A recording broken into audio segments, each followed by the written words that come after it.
सगळेच राजकारणी चांगले नसतात किंवा सगळेच राजकारणी वाईटही नसतात. त्याप्रमाणे अजित पवारांनी जसा पक्ष फोडला, त्याप्रमाणे जसं अजित पवारांनी पक्ष फोडला किंवा शिंदेंनी पक्ष फोडला, ह्याकडे नामच्या बद्दल आहे का हा प्रश्न? मग बोलू नको. नाम बद्दल विचारायचं. अजित पवार कुठल्या पक्षाचे आहे, कोण काय करतंय, तो कोणता, हा माझा विषय, तो त्यांच्याशी बोलायचा. माझी सगळ्यांशी मैत्री आहे. म्हणजे शरद पवारांशी सुद्धा माझी मैत्री आहे, उद्धव ठाकरेंशी सुद्धा मैत्री आहे, राज ठाकरेंशी सुद्धा आहे. मला कोणीही, मला काही संबंध नाही. कोणाच्या वैयक्तिक आयुष्यामध्ये मी नाही बोलत. ज्यावेळी तुम्ही वसा घेता एखाद्या कुठल्या कामाचा, त्यावेळी तुम्ही तुमचं काम करा. ह्या कामामध्ये काय चुकीचं आहे आणि काय वाईट आहे त्याच्याबद्दल आपण बोलू.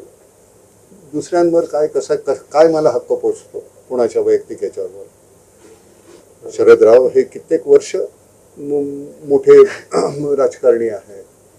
अजित पवार हा त्याच्या पद्धतीनं काम करतोय, खूप मोठं काम करतोय. उद्धव ठाकरे त्यांच्या पद्धतीनं करतायत.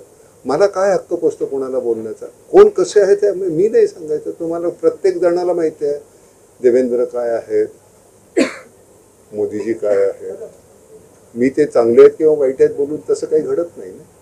त्यामुळे प्रत्येकाने त्याच्याबद्दल आपण बोलू नये. आपल्याला जे काय वाटतंय ते आपण इमानानं करत राहायचं.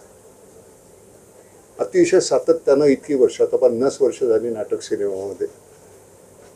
50 वर्ष तुम्हाला काम करता येते, करावंसं वाटतंय, तुम्हाला अजून बघावंसं वाटतं. याच्या पलीकडे अजून काय लागतं तुम्हाला? खूप पैसे देतात लोक. लागत नाहीत तेवढे पैसे आपल्याला. कशाला लागतात तेवढे पैसे?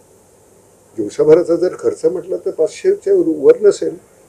250 रुपये दुपारचं जेवण, 250 रुपये रात्रीचं. बाकीचे खर्च विचारू नका.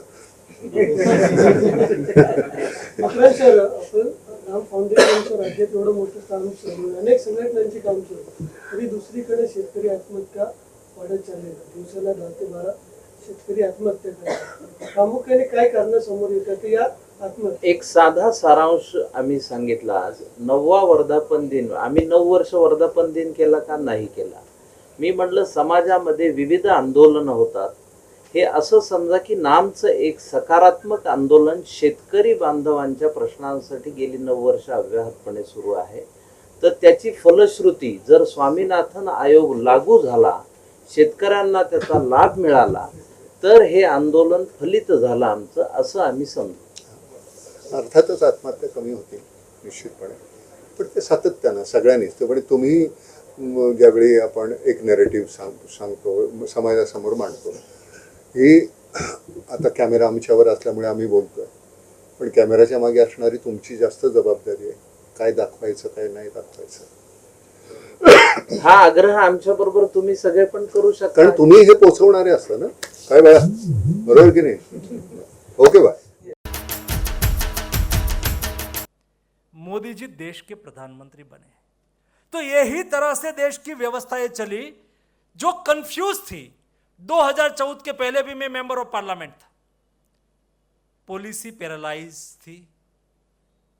पॉलिसी बनती थी लेकिन इंप्लीमेंटेशन नहीं होता था। बजट बनता था, घोषणाएं होती थी लेकिन इंप्लीमेंटेशन नहीं होता था। पहला बजट 2014 में आया तो बजट में उल्लेख करा गया कि 2800 ऐसी घोषणाएं पार्लियामेंट के फ्लोर पर हुई है, बजट में हुई है, जिसका शिलान्यास ही नहीं हुआ। तो घोषणा होना एक बात हुई, इंप्लीमेंटेशन नहीं हुआ।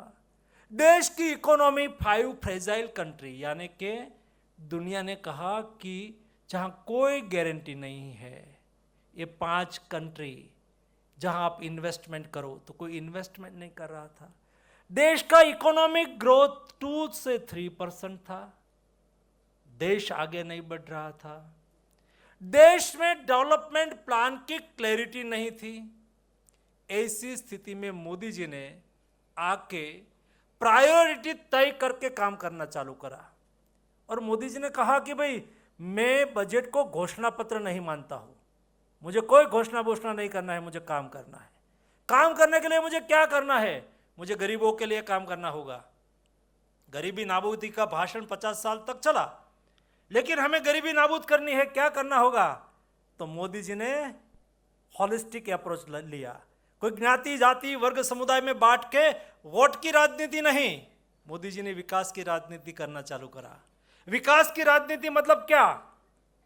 कोई हमें वोट देते हैं उसके लिए स्कीम बनेगी? जी नहीं। देश में गरीब कितने गरीब है? जितने गरीब है सभी को अपना घर का घर मिलना चाहिए। आज 8 करोड़ लोगों को अपना घर मिल गया।